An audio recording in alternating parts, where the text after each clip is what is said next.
Hi பிஆர்ஜிஸ், இப்போ நம்ம Wayanad ட்ரிப்போட second பார்ட்டில் இருக்கோம். ஃபஸ்ட் பார்ட்டோட லிங்க் வந்து நான் டிஸ்கிரிப்ஷனில் கொடுத்துருக்கேன். பார்க்காதவங்க மறக்காமல் அதையும் பார்த்துடுங்க. இப்போ நம்ம சுல்தான் பத்ரியில் இருக்க ஜெயின் டெம்பிள் அங்கே தான் இருக்கோம். பிஆர்ஜிஸ், இந்த ஜெயின் டெம்பிள் வந்து 13ஆம் நூற்றாண்டில் விஜயநகர பேரரசர் அவர் ஆண்ட காலத்தில் வந்து கட்டப்பட்டிருக்கு. அப்புறம் இது வந்து கேரளா ஸ்டேட்டில் இருக்கிற ஜெயின் கோவில்லையே இந்த சுல்தான் பத்ரியில் இருக்கிற ஜெயின் டெம்பிளுக்கு வந்து ரொம்ப இம்பார்ட்டன்ஸ் கொடுக்குறாங்க. இந்த கோவில் வந்து இந்திய அரசு தொல்லியல் துறை அவங்களுக்கு கீழே வந்து இதை மெயின்டைன் பண்ணிகிட்ருக்காங்க. இந்த கோவில் இந்திய அரசால் பாதுகாக்கக்கூடிய இடங்களில் இதுவும் ஒன்று.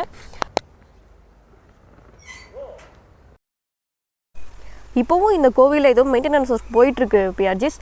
நிறையா ஏதோ கற்கள்லாம் வச்சு ஏதோ பண்ணிகிட்ருக்காங்க, செங்கல்லாம் வச்சு ஏதோ கட்டிகிட்ருக்காங்க. நம்ம ரோட்லேருந்து ஒரு 100 மீட்டர் தூரம் உள்ளே வந்திருப்போம், உடனே கோவில் வந்துருச்சு. ரொம்ப தூரம் வாக் பண்ணி வர மாதிரிலாம் எதுவுமே இல்லை பிஆர்ஜிஸ். ஃபுல்லாகவே இங்கே இருக்கிறது எல்லாமே கல்லை வச்சு கட்டியிருக்காங்க. அதாவது அந்த காலத்து அரசர்கள் வந்து அவங்களுக்கு பிடிச்ச மாதிரி கட்டியிருக்காங்க.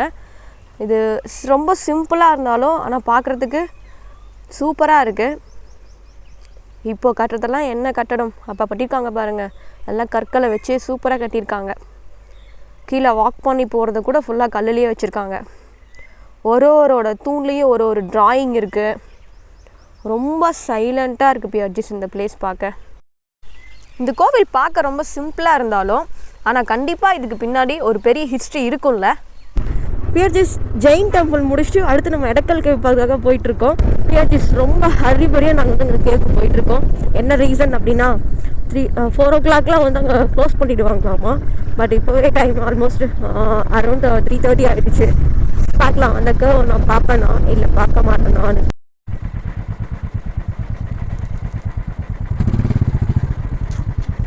പാർക്കിംഗ് നമ്പർ 1 പാർക്ക് ചെയ്യുക കേട്ടോ.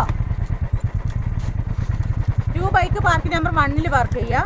1 ബൈക്ക് പാർക്കിംഗ് നമ്പർ 2 പാർക്ക് ചെയ്തിട്ട് സ്പീഡിൽ പോയിക്കോളൂ കേട്ടോ. കയറാൻ പറ്റിയില്ല ടിക്കറ്റ് മുറിക്കാണ്ട് വരണം കേട്ടോ. 4 PM എൻട്രി ക്ലോസ്ഡ്. സ്പീഡ്.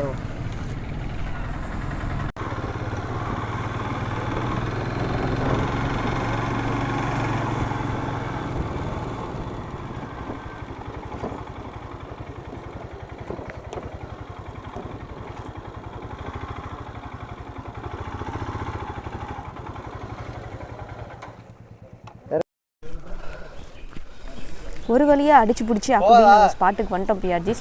ஆனால் டிக்கெட் கவுண்டர் வந்து இங்கே இல்லை. டிக்கெட் கவுண்டருக்கு இன்னும் 1 கிலோமீட்டர் நடந்து போகணும் அப்படின்னு சொல்லிட்டாங்க.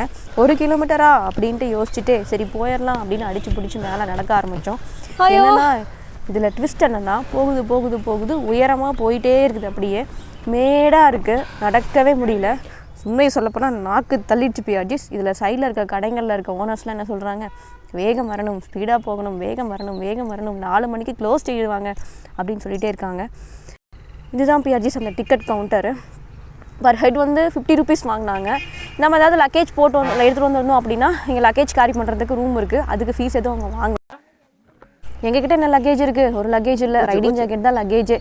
அந்த ரைடிங் ஜாக்கெட்லாம் போய் அந்த ரூமில் கேரி பண்ணிவிட்டு திரும்பவும் ஸ்பாட்டுக்கு கொஞ்சம் தூரம் தான் உள்ளே போகணும் அப்படின்னு பார்த்தோம்னா எவ்வளோ தூரம்னு சொல்லி கேட்டதுக்கு இன்னும் 1 கிலோமீட்டர் நடக்கணும் அப்படின்னு சொல்லிட்டாங்க. 1 கிலோமீட்டரா அப்படின்ட்டு எனக்கு ரொம்ப டயர்டாகிடுச்சு. அப்படியே ஸ்டெப்பு வருது, ஸ்டெப்புக்கு மேலே திரும்ப ஒரு பாறைக்கு சந்தில் சின்ன சின்ன கல் தான் ஸ்டெப்பாக போகுது. அது மேலே ஏறினுட்டாங்க. எனக்கெல்லாம் பார்த்து பக்குன்னு ஆயிடுச்சு. ஐயோ அப்படின்ட்டே ஏறினேன். ஆனால் அதுக்கப்புறம் கொஞ்சம் ஸ்டீலில் ஸ்டெப் கொடுத்துருந்தாங்க. பார்க்கவே ஒரு மாதிரி அட்வென்ச்சராக த்ரில்லிங்காக இருந்தது. ஆனால் இந்த த்ரில்லிங்க்கு பின்னாடி ஒரு பெரிய ஹிஸ்ட்ரியே இருக்குது. ஒரு 6000 வருஷத்துக்கு முன்னாடி இருந்த ஒரு ஹிஸ்ட்ரியெல்லாம் இதில் ஒளிஞ்சிட்ருக்கு பிஆர்ஜிஸ். அதை பார்க்கணும் அப்படிங்கிறதுக்காகவே நானும் ரொம்ப கஷ்டப்பட்டு மேலே ஸ்பாட்டுக்கு போயிட்டேன். ஒரு வழியாக நம்ம ஸ்பாட்டுக்கு வந்துட்டோம் பிஆர்ஜிஸ். மேலே ஸ்பாட்டுக்கு வந்துட்டு பார்த்தா கிளிக்குண்டு மாதிரி ஒரு கேட் இருக்குது. அந்த கேட்டுக்குலேருந்து கொஞ்சம் கீழே போகணும். அதுதான் நம்ம பார்க்க வந்திருக்க எடக்கல் கேவ்ஸ். ஆக்சுவலி இந்த எடக்கல் கேவ்ஸ் பார்க்க போகும்போது எனக்கு இதோட ஹிஸ்ட்ரியெல்லாம் எதுவுமே தெரியாது. ஸோ நான் கேஷுவலாக போய் இவ்வளோதானா அப்படின்னு சுற்றி பார்த்துட்டு வந்துட்டேன்.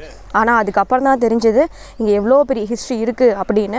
நம்ம இங்கே மேலேருந்து கீழே இறங்கும் போது அந்த பாறையில் ஃபுல்லாக நிறைய கல்வெட்டுகள் இருக்குது. என்னென்ன மாதிரி கல்வெட்டுகள் அப்படின்னா இந்த கோடு வரைபடங்கள், சக்கரம் மாதிரி, முக்கோணம் மாதிரி, சிலுவை, அப்புறம் அந்த கற்கால மனிதர்கள் வாழ்ந்தாங்கள்ல அவங்க, மன்னன், அரசி அப்படியெல்லாம் இருப்பாங்க. அந்த மாதிரியான மனுஷ பொம்மைங்க, ஒரு மனுஷனுக்கும் வந்து முடி நீளமாக இருக்க மாதிரி, இதெல்லாம் வந்து ரொம்ப பாயிண்ட் நோட் பண்ணியிருக்காங்க. இந்த மாதிரியான கல்வெட்டுகள் எல்லாமே உள்ளே இருந்திருக்கு. அது மட்டும் இல்லை, ஃபஸ்ட்டு இங்கே வந்து ஒரு கல்லுலேயே செஞ்ச கோடாரி அதுதான் வந்து இங்கே கண்டுபிடிச்சிருக்காங்க. இங்கே 2 காட்ஸ் எப்போவுமே இருந்துகிட்டே இருக்காங்க பிஆர்ஜிஸ். இவங்க தான் அவங்க. இந்த காட்ஸ் வந்து 2 பக்கெட்டில் தண்ணி வச்சுட்டு இந்த பாறையை அப்பப்போ தண்ணி வச்சு சுத்தம் பண்ணிகிட்டே இருக்காங்க. ஏன் அப்படின்னா அதில் இருக்க அந்த கல்வெட்டுகள் தெரியணும் அப்படிங்கிறதுக்காக அது வந்து அப்பப்போ சுத்தம் பண்ணிகிட்டே இருக்காங்க. நான் மட்டும் இல்லை பிஆர்ஜிஸ், அங்கேருந்து யாருமே கல்வெட்டை நோட் பண்ணலை, எல்லோரும் செல்ஃபி தான் எடுத்துகிட்டு இருந்தாங்க. இந்த மாதிரியான கல்வெட்டுகள் தான் வந்து அந்த பாறையில் பொறிக்கப்பட்டிருந்துச்சு பிஆர்ஜிஸ். நான் எதுவுமே அதை நோட் பண்ணலை. நீங்கள் வந்தீங்கன்னா மறக்காமல் இதெல்லாம் நோட் பண்ணி பாருங்கள் பிஆர்ஜிஸ். போகிற வழியில் எல்லாமே இந்த மாதிரி நிறைய கல்வெட்டுகள் இருக்கும் பிஆர்.